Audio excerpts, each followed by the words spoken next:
So I can remember it so clearly. I was sitting here on our bed, I was looking out this window, and I was talking with our board chair. And we were talking on that Friday morning because the thing that we thought was not really real had suddenly become really real. I am, of course, talking about COVID. I'm talking about the pandemic. And that moment, we realized that in order for us to be the church, in order for us to live out our faith, we had to do something that was really difficult. Something that nobody really wanted to do, but something we knew we had to do. And that was cancel all our in-person programs and services and shift everything online, because for us, it was more important for us to love our neighbors. It was more important for us to role model what it takes to flatten the curve than it was for us to keep on doing the things that bring us so much life. And to be honest, we didn't think it was that big a deal because, in a couple weeks, we'll be back. And then a couple weeks turned into a couple months, and then, it's definitely after Christmas, we'll be back. Maybe in the new year, February for sure. And now, 1 year later, here we are. 1 full year later, here we are still in the pandemic, but begin to think about stepping out into whatever is next. And because it has been the year that it was, full of so much pain and suffering, thoughts and experiences, today we wanted to honor it. Today we wanted to step into a service of lament and gratitude, of storytelling, and through it all, remembering the most important thing we can after the year that we've had. That we're still here. Yeah, we are still here. That despite and in spite of everything that we have been through together, we are still here. And so, my friends, as we step out into a time of lamenting and honoring and storytelling, and through it all recognizing that truth, I am so glad that you are here. Know that you are in the right place. Know that this is a really important thing to do. And let's begin with this. So, my friends, let's say a prayer together. So I invite you to put your feet on the floor. Do whatever you do when you pray, when you open up to that Spirit. And let's say this together. Let's read this together, knowing that we're not reading this alone, but we are being joined in with all of our church family. All these other people who are here today, who are in this with us. And so knowing that we're not alone, but God is with us and everyone else is with us too. Let's say this prayer. So, creative and hope-filled Spirit, you are in the business of life. You order the chaos. You quiet the noise. You say no to despair and whisper, this isn't the end to death. As we gather to honor the year that's been and look to what is ahead, be with us. Give us the courage to lament and grieve, to give thanks and celebrate, to tell our stories, knowing it's there we find healing and hope. Draw us together and into your loving presence as we turn ourselves in this time over to you, asking you to do your thing. Give us life. And to this, everyone says, Amen.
Hey, Jill.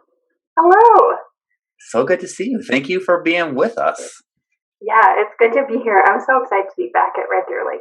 It's my Yeah, fave. we always learn so much and appreciate everything that you do and everything that you bring. So thank you for being here.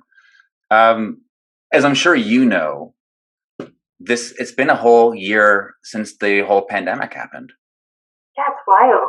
I mean, we're recording today. Actually, today is a year since the World Health Organization declared it a pandemic on this So exact like day. right this moment, right now. Yes. Wow. Yeah. Wow. Remember where you were a year ago today when you heard this is now being declared a pandemic worldwide? Yeah, I remember being in like home.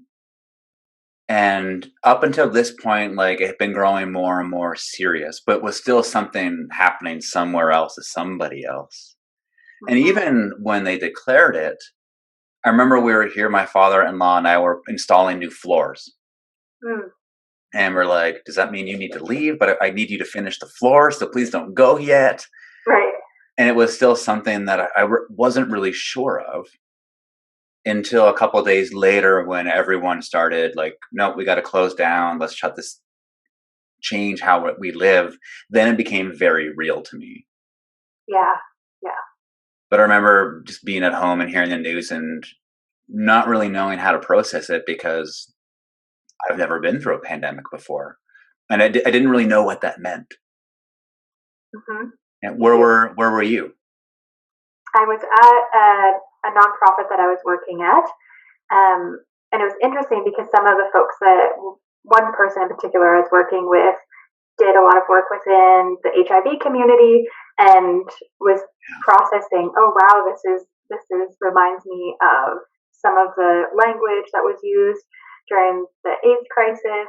And so we were talking about that, and it was a weird mix at work, right? I was at work, so some people were like, "It's fine. I just got a flight to Portland for $10 or something wild like that," and then other people were, you could see, were anxious and wanted to get home Mhm. and not be in the office. So it was a good mix. And for me, I was trying to think, how am I going to do the work I do online? How am I going to see clients? What's that going to look like? And trying to pivot pretty quickly to that. Yeah, I get, and that's as a my big memory is us asking those same questions of the church.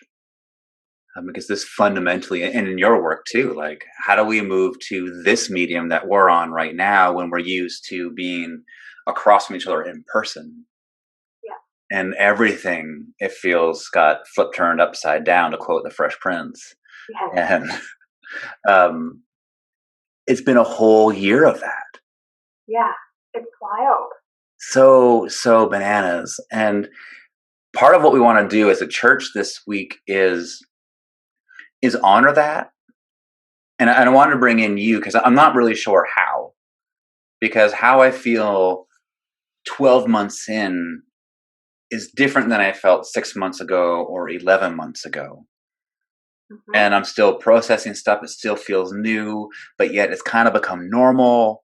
And I've got so much going on in me. And I think we're all the same. We've got all this stuff.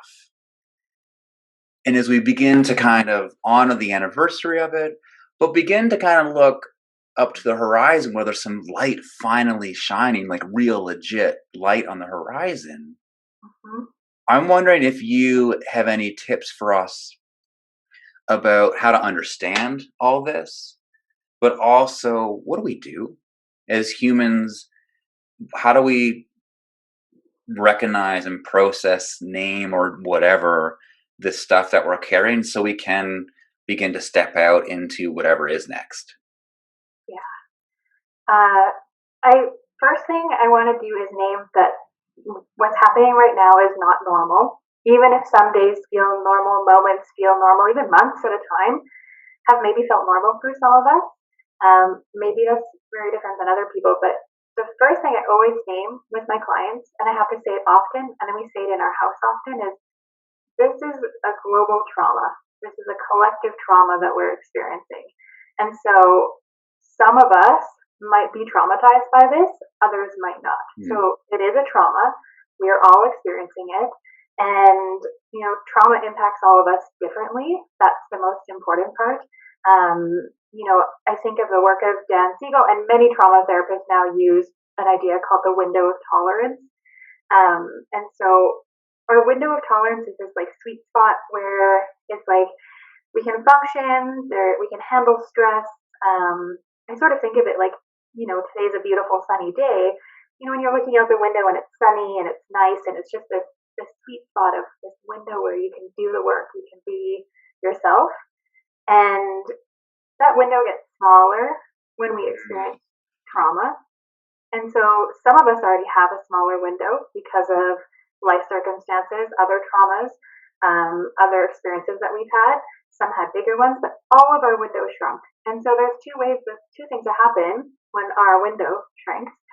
And we go out of the window of tolerance. We can go into hyperarousal or hypoarousal. So hyperarousal is like anxiety, panic attacks, anger, outbursts, lots of like do, go, go, go.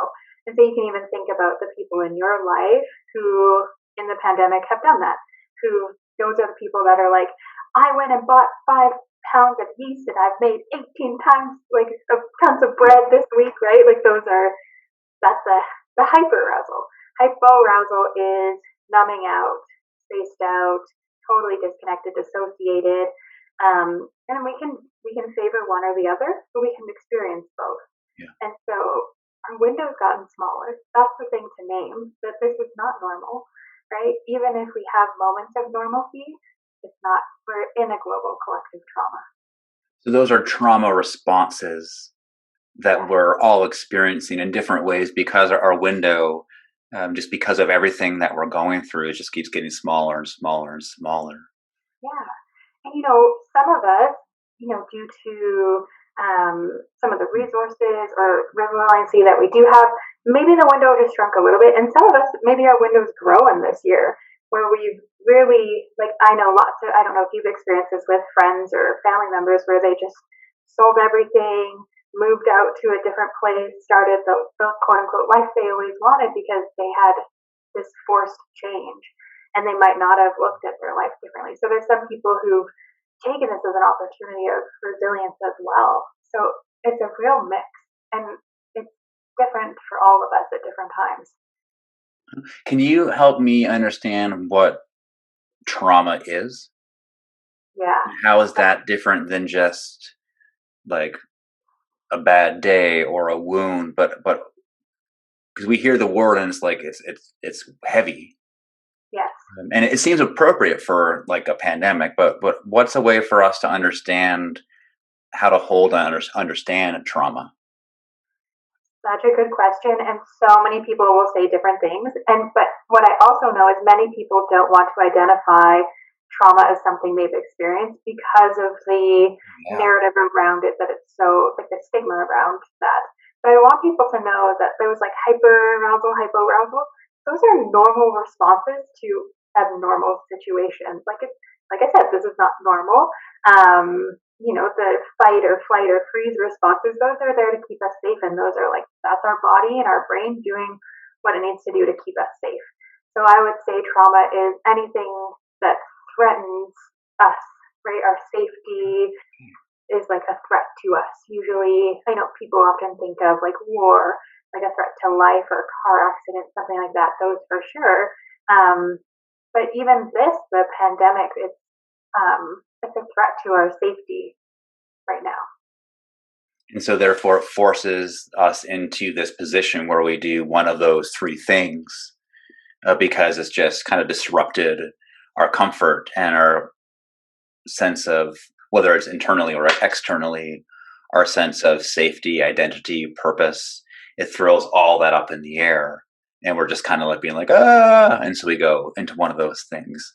Oh, that's so helpful. Yeah. Oh, that's brilliant. Sorry, I was going to do a therapy question. Be like, what's standing out for you? I recognize that. Yeah, ask away. Like so much of my routine and these things that I've worked really hard to implement that keep me grounded, that keep me whole, and these practices that I do, especially for my professional life, like that I've worked so hard that I can just kind of like do, all of that got taken away. And so I had to work really hard to like, who am I if I can't be with people preaching or leading worship? Um, Going to the gym was such a massive spiritual practice for me because that helped me get out of my head and into my body.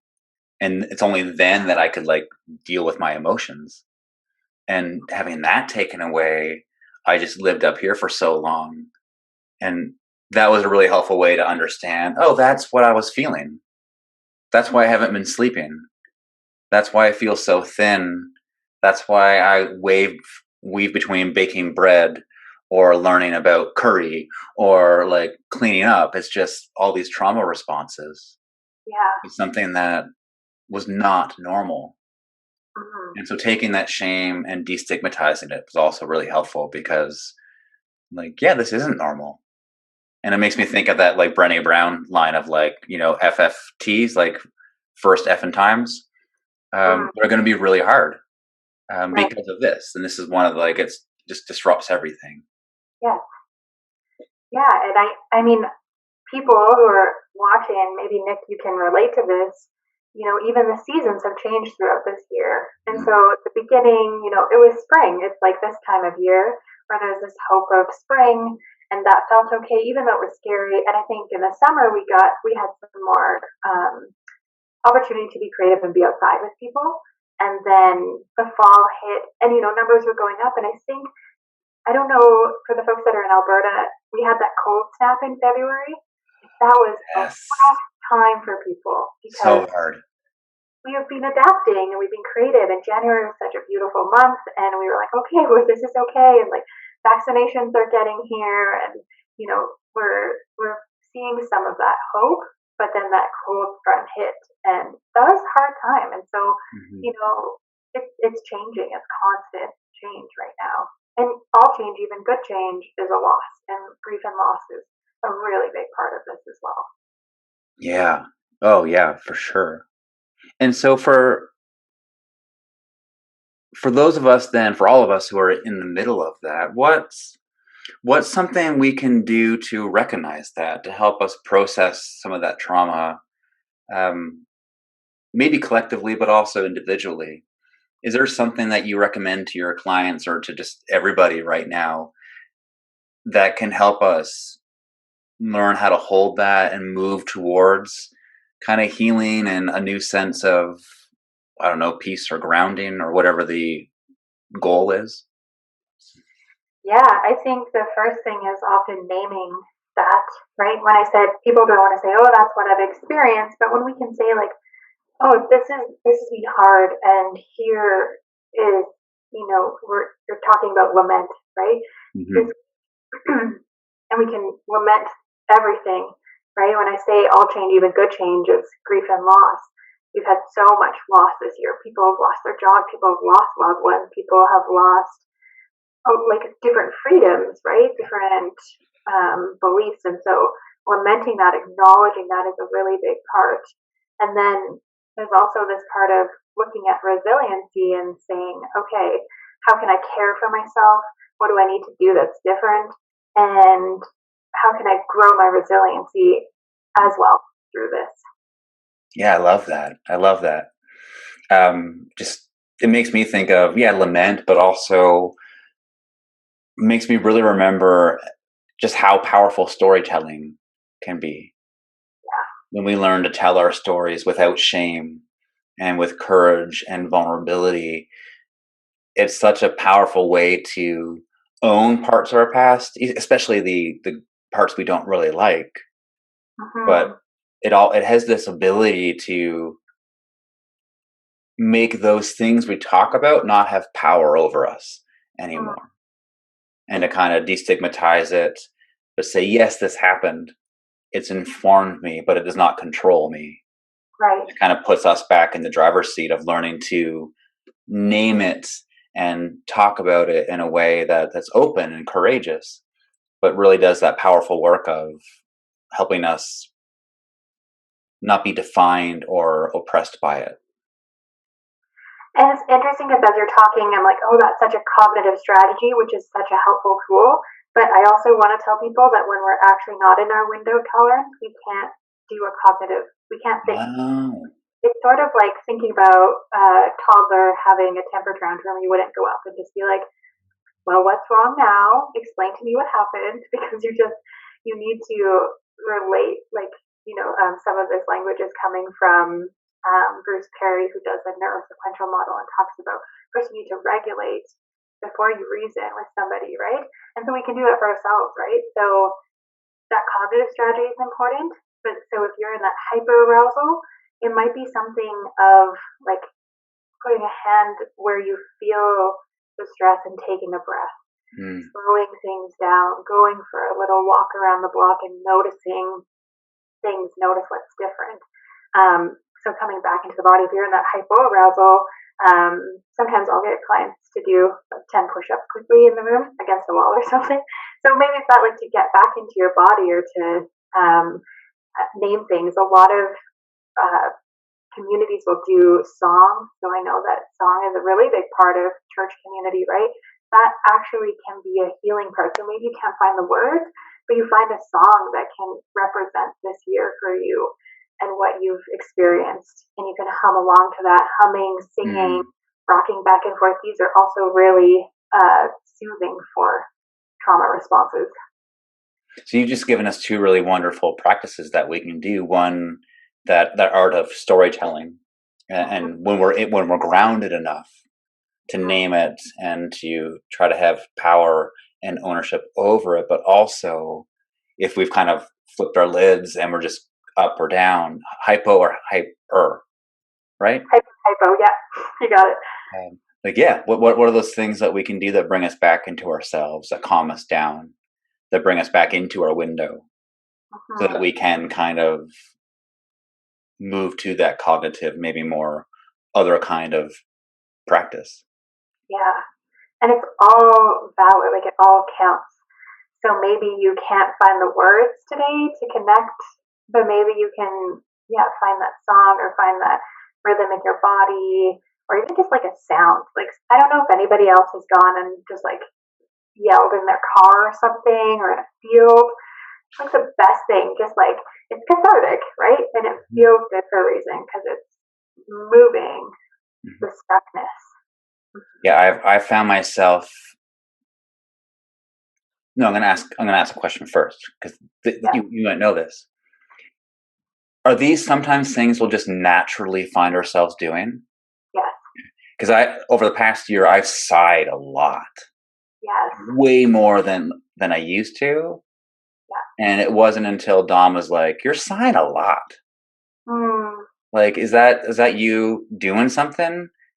And it forced me to be like, "Oh yeah, it is. Like, that's me catching my breath." Yeah, that's amazing to notice that. And if you watch nature, like if anybody has pets or you've done any hunting, or if an animal experiences that fight or flight or freeze, let's say like that deer in the headlights, after they walk away, they kind of shake, right? Have you ever They do, yeah. That is a response to like shaking that out of the body. Like you're shaking the sillies out kind of thing. Yeah, and just like, oof, yeah, like coming back into the body. Animals are really cool to watch. Yeah, and children too, right? The fact that like children will curl up into like a fetal position and kind of rock back and forth, that's soothing. What's wrong with that? That's lovely. What a wonderful like empowerment invitation just to do whatever we do. Because that's such a fundamental part of being human, is like these are the coping mechanisms, the grounding, the spiritual practices, if we can even call it that bring us back into ourselves, that focus us in on our identity, our worth, our peace, and that help us do what we have to do to step out. Because that is something that we have to eventually learn how to do. Maybe some will take longer than others, but do this work of naming, of grounding, so we can go out and continue our living and moving into whatever's next. Yeah, which is constant, right? So I know this is the year marker, and even today, my parents are both getting vaccinated two of my parents. My Wow. parents are getting vaccinated this weekend. It's just like wild that like, oh, that's here and that's happening and that's going to change the conversation, and that feels like hopeful, but also it's this tension and like it's constantly changing. So even you know other folks who've experienced trauma will say, we have rituals for like the year marker Mhm. or the anniversaries, and those rituals are important too. But knowing that this is also ongoing, that's what makes this pretty unique. Yeah. Yeah, for sure. And these are things that we can learn to do now. And so when we do go through something traumatic again later, these are things that we can kind of whip out of our toolbox and be like, no, I've been through this before. Here's something that I know I can do to help me get through the next bout of suffering and trauma.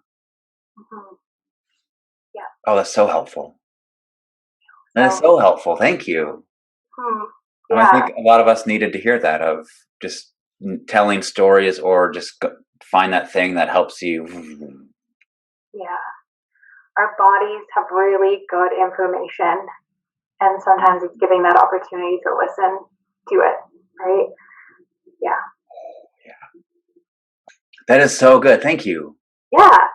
Oh, yeah. Like I said, I learned so much. And I know everyone here at the church loves talking with you because this is stuff that matters. This is part of being human. And here at Red Deer Lake, that's what we're all about because we know that's what Jesus is all about. Hmm. And so it's always such a joy to learn about how our brains work and what we can do to move towards being like in our bodies and finding that mental, emotional, spiritual, and physical health. Yeah. Yeah. Thank you for having me and having this conversation. It's so important. Yeah, we'll definitely we will have you back soon. Hopefully in person one of these days, Beautiful. and we can keep doing some good work together. Yeah. Thank you. Okay, thanks, Joe. We love you, and we will talk to you soon. Thank you. So good, right? Oh, so good. I learned so much, and I hope you did too. I hope you got something out of that. I hope there was a good takeaway for you. For me, well, there are all kinds of things. The really good thing wasn't just being able to call the past year a trauma. It was really good to name that and be like, yeah, that's exactly what it was. Oh, which took so much pressure off of me, which made me feel like it was okay that I was all over the place and exhausted and thin and tired all the time, that I was doing those hyper and hypo arousal type things. But also for me, the most important takeaway was learning that there's something I can do about that. That those feelings, that scatteredness, that exhaustion, it doesn't have to be the end, but there are ways that I can heal and move through the trauma. That I can do those things of naming and regulating to help me move from this into what's next. Yeah, it gave me some hope, and hope, as we know, is such a powerful thing. And so, for the rest of our service, we're going to take Jill's advice to heart, and we're going to practice one of those things that she gave us. One of those things that helps us move from here to here. And that is the sacred art of storytelling. And so we asked a few of you to share your stories with us, to share with us your stories of suffering and loss, of grief and lament, but also your stories of growth, of discovery, of celebration, and gratitude. And the hope is that by doing this, we don't just get a chance to practice those really beautiful and life affirming things of empathy, compassion, and solidarity. We don't just get a chance to mourn and celebrate together. But at the same time, we also get permission to tell our own stories. That we feel empowered to name the things that we have gone through ourselves. That we get a chance to say, this happened to me, but you know what? It's not going to define me, and this won't be the end of my story. And together, we can step out into whatever is next. Yeah, that's what we're going to do. So as we step out into that, a huge thanks to everyone who shared their stories with us. And as always, as we begin to do that important work of transformation and faith and life and spirituality, may grace and peace be with you.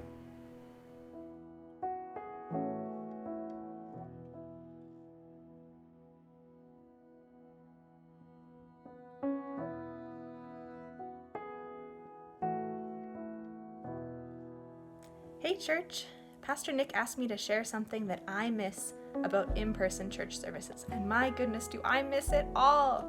I miss your beautiful faces and smiles. I miss seeing the little kids grow. I miss connecting with the middle kids as they turn into the awesome young people they're gonna be. I miss making small talk with the middle parent and young professional aged people, having community of our overgrown youth group. I miss saying hello to the seniors and hearing about their day-to-day lives. I really appreciate their care and concern about my life. I miss the traditions of listening to the radio as I drive and I look at the mountains on the way to church.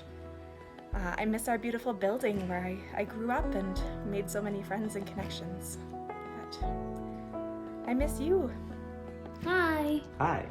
So we've been a part of Red Deer Lake Church now for about 4 years, and pre-pandemic we were able to make it to the church about one Sunday a month, and since the pandemic has started, we've been able to watch church so much more often.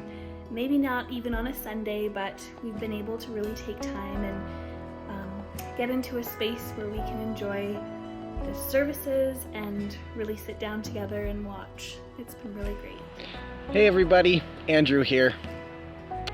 God has moved in my life through music most recently. I spent a time allergic to church and living with a lone wolf mentality.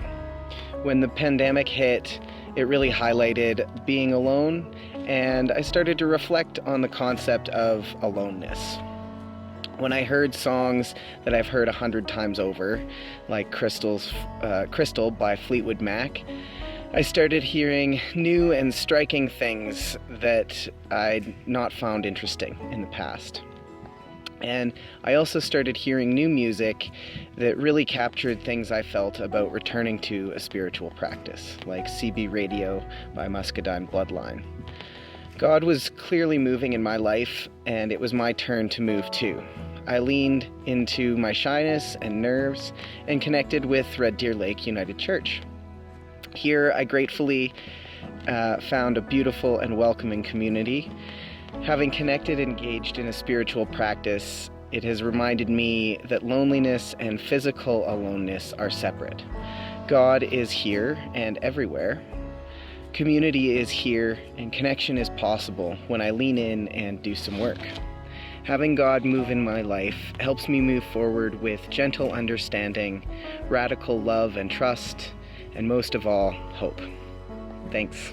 Have a good one, guys. Over this past year, throughout the pandemic, I think we've all been presented with a lot of time to reflect on our lives and on ourselves, and we've really been able to go through the good parts and the not so good parts of my life. And having this extra time has allowed me to explore my spirituality and really reflect on myself and grow. And the church services have really allowed me to do that on my own time, where everything is online and virtual, and I can make sure when we sit down every Sunday, or not even a Sunday, maybe a Monday or a Tuesday, that I'm as present as possible and really able to take a lot of meaning out of every sermon. And it's when I'm in that space, feels like every sermon that Reverend Nick gives is written directly to me, so I can reflect that on my life and use that as my space to grow and try and become better. This past year, we've been able to reflect, and I feel like I've been able to find God in the greatest of moments and the challenging moments. I feel like I've noticed that slowing down and watching the things that are happening around me, that God works with perfect timing, even when I didn't understand it at the time. I feel like being so close to starting a family, I'm feeling blessed and scared and nervous. And I feel like this year has taught me that leaning into God and His love will give us the safety and the security that we need to get through all of life's challenges. And I just want to thank Reverend Nick and the church for always being there to support us in that. We are John and Marge Denholt, and we live near Bragg Creek and have been actively involved with Red Deer Lake for about, 44 years? What I miss most during this pandemic experience is connection.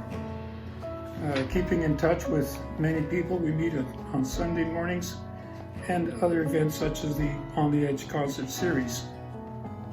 What I value during the pandemic is the online worship services. They are intimate and very thought-provoking. The music videos, they are very well done, both musically and graphically. Zoom meetings after the service are great. Nice to meet with folks and have a chat and catch up. I've also enjoyed the Faith and Coffee meetings on Wednesday mornings when I can find the time to attend. Having our finance team meeting on Zoom has been very effective. Our meetings are generally less than an hour long and saves me 1 hour drive to and from the church. And I hope that this and other events will continue after the pandemic. Hello, beautiful day out here in the foothills of southern Alberta. Benita here. Pandemic, it's been a year, lockdown. Wow, hey? Anyways, what have we learned? What's kept us sane? So for me, one of the biggest things that's kept me sane is these two. Oh, let's see, how do I turn this around? Oh, I'm such a tech. My doggies, my Jazzy and my Dulcie, which I can't see. Hopefully you can see them now. That's Dulce. And there's Jazzy on patrol. And the daily walks we take. Being part of the hospitality of the church was such an important part of my church life that I thought I would really miss it, miss seeing the people and miss helping out. But helping with a really great team to prepare the meals for the care team packages has been extremely fulfilling. Seeing people from the church family on the after church Zoom and connecting with our healing team through Zoom has helped me to keep in touch, us to keep in touch. We do it together. And also with the practicing, our practices have been able to keep up too with the healing team. The services seem very personal. Nick is right in the room with us. There's no distractions. It's easy to see and hear him. And the videos in the service and the music by the choir and the visuals with the music are absolutely wonderful. It's such a great job people at the church have done to bring these things all together and let us share in them. But I think John would say too, thank you to all the staff and everybody who's helping to keep us connected with our church family. Hey everyone, this is Kessa again. But I would like to share that I have actually grown during the pandemic. I've graduated university, I've gotten my first real job as a teacher, I've connected to 107 different students this year. And how God is working in my life is making me realize that even though we don't have all the same traditions and daily routines that we usually do, there's still a lot of wonderful things that can happen. We can still learn, we can still grow, we can still laugh beneath our masks, we can still connect, and there's a lot of magic happening there. I'm learning that God can support me through a lot of learning curves, a lot of new challenges, and that there is a wonderful community that I can lean back on.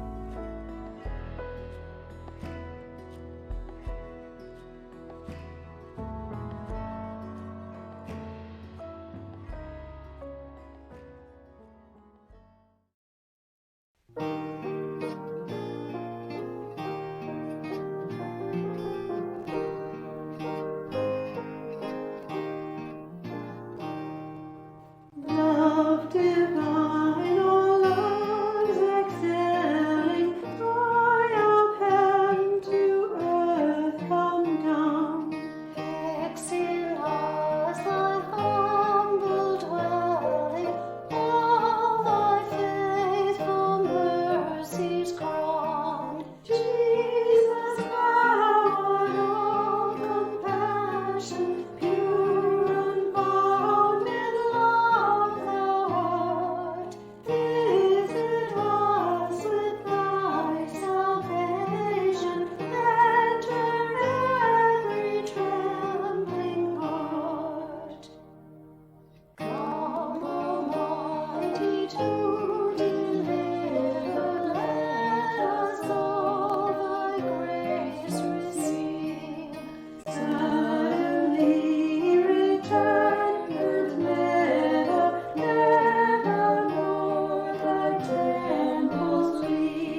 Praise be the nurses and doctors, every medical staff bent over flesh to offer care, for lives saved and lives lost, for showing up either way.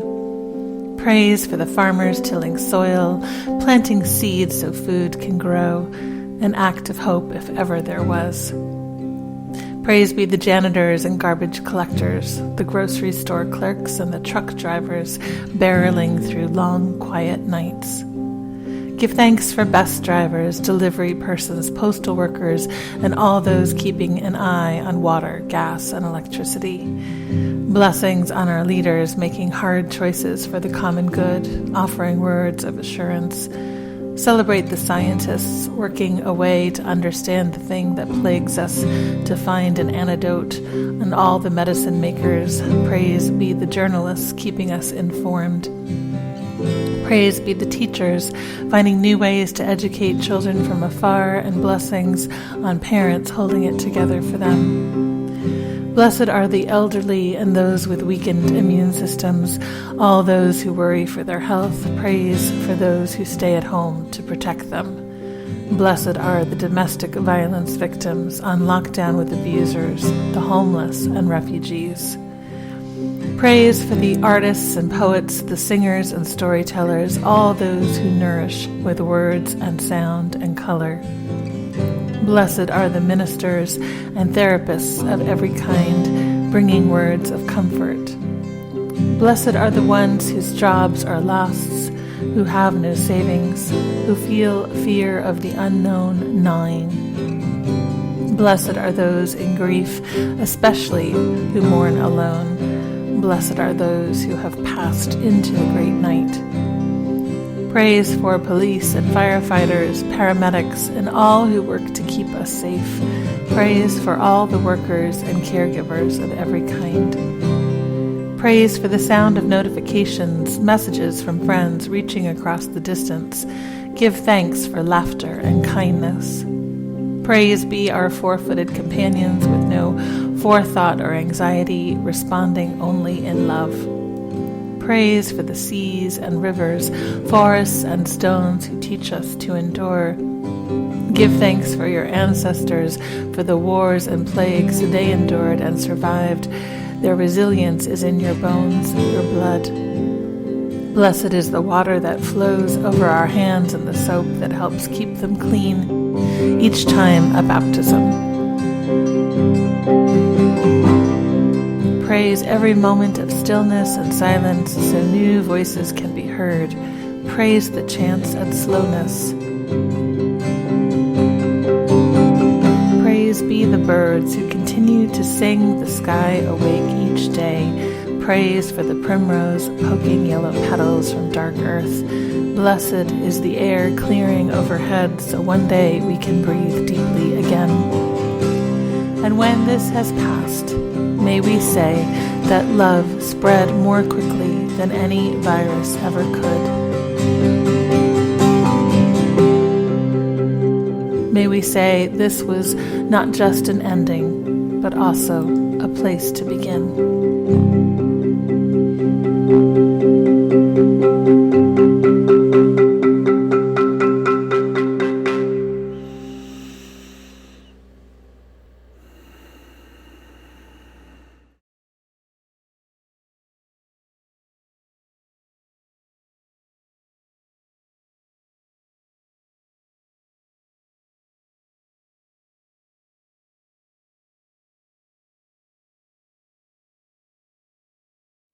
So we call this meal all kinds of things. We call it the Lord's Supper, we call it communion, we call it Eucharist, but there are other names we could give it. We could call it the meal of divine community. We could call it the meal of divine presence, of profound solidarity. We could call it the meal of total transformation. We could call it the meal of extravagant and indiscriminate love. There are all kinds of things that we could call this. But over the past year, as I've been thinking about communion, one of the names that has come up is a meal of resilient resurrection. Yeah, resilient resurrection. I think that's what we can call this meal. Because here's the thing about this meal. Here's the thing we remember whenever we sit down to celebrate this. We remember the truth of Easter.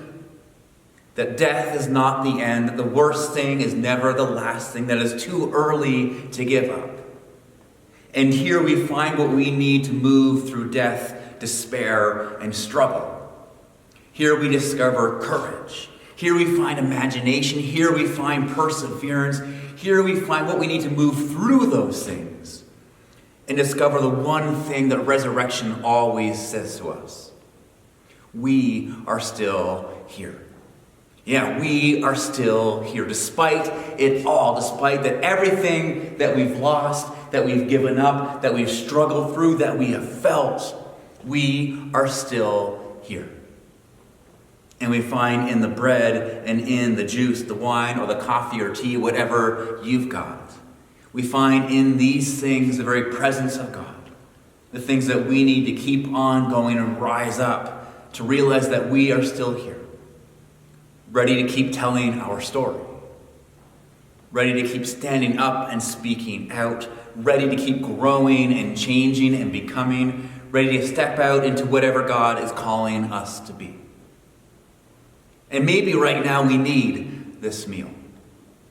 As we begin to take one foot out of the pandemic and step into that liminal space between now and whatever is next. Maybe we need some resilient resurrection. Maybe we need to gather around this table and remember that despite it all, we're still here. We are still here. Here to keep growing and becoming, keep telling our story, keep doing the work of the church, and follow the Spirit wherever she is leading us. And so as we gather around this table, using whatever you got, let's remember that we're still here. We are still here. Still breathing, still alive, still full of hope and possibility, full of courage and imagination, ready to follow God into whatever is next. And so holding on to that truth of resurrection, my friends, the body of Christ broken for you, the cup of joy poured out for you. May you take, may you eat, may you drink. Eat and drink as much as you need until you feel the fact that you are still here, ready to step out wherever God is leading us. And to that we all say, Amen.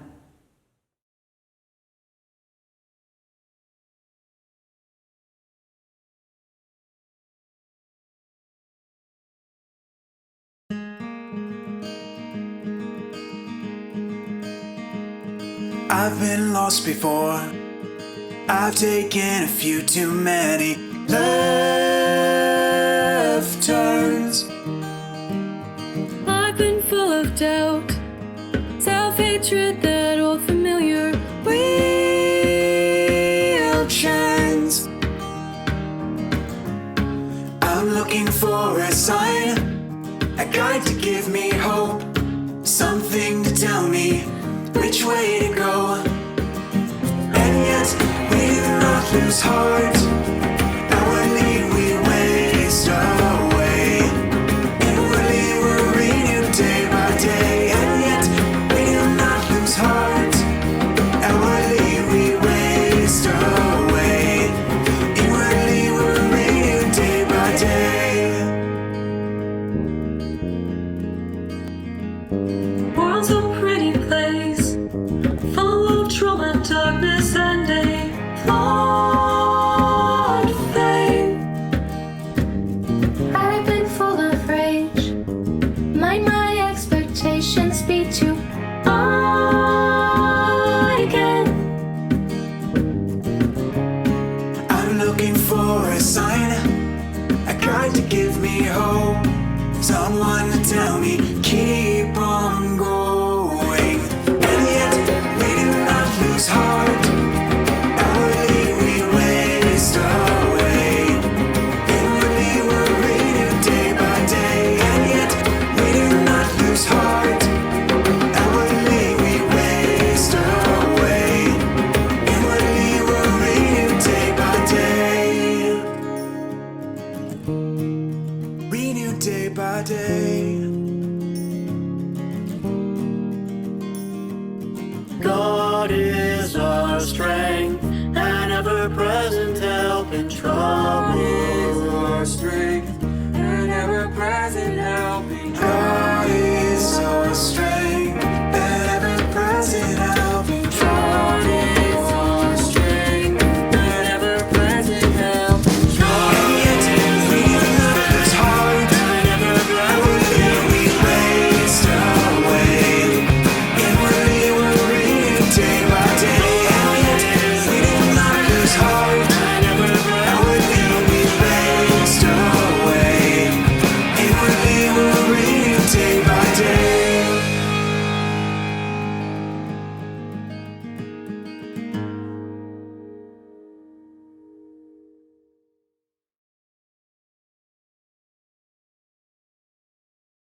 Can you feel it go to work? Can you feel that meal of resilient resurrection go to work? Can you feel the fact that despite it all, despite what this past year has been, despite what has happened to you, despite what you have been through, what you're going through right now, can you feel the beautiful, liberating truth that you are still here? And if you are still here, you know what that means? Your story is not over yet. There is a possibility, there is room for something else, something new and beautiful to happen, and you are invited to step out into it. Yeah. So as we end our time together, we're going to end with a blessing. And remember what a blessing is. A blessing literally means like good word. And the ancient rabbis believed that these good words would kind of hover above people's heads until they needed them. And then when they needed them, they would kind of drift down and go into our hearts. Yeah, our hearts. Not our heads, our hearts. Because this is where we live out of. And these words will remind us of who we are and what we're about. They will remind us that we are still here, that we are good and enough and worthy of love. And these words would help us live and step out into life as it's meant to be. And so a blessing for you. And we're going to do this one together. And let's do this one knowing that we are still here, that our stories aren't over, that God is not finished with us yet. And let's end with this blessing, and may these words give us what we need to step out and keep going into the new life and new world that is coming.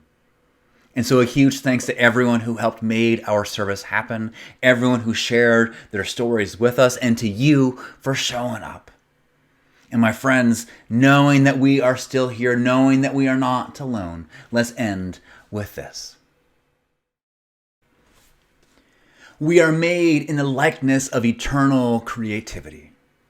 Another world is possible and on its way.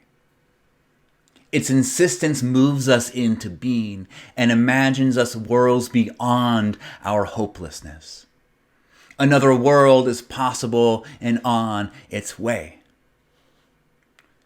We are made to collaborate with those around us to build deeper connections and sustainability around new ways of doing life together. Another world is possible and on its way. We are making space in our world for doubt and uncertainty by calling out fear and isolationism. Another world is possible and on its way. This is the truth about us. It always has been and always will be. Another world is both here and arriving. We wait for it, usher it, and greet it as a hopeful people. And to that truth, we all say, Amen.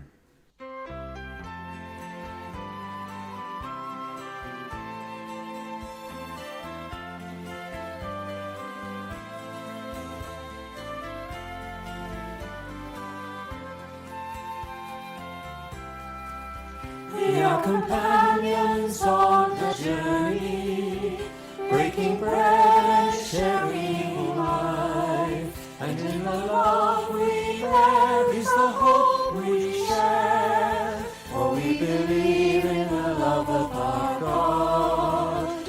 We believe in the love of our God. No longer strangers to each other. No longer strangers in God's house. We are fed and we are nourished by the strength of those who care. By the strength of those who care. We are companions on the journey, breaking bread and sharing life. And in the love we bear is the hope we share. For we believe in the love of our God. We believe in the love of our God.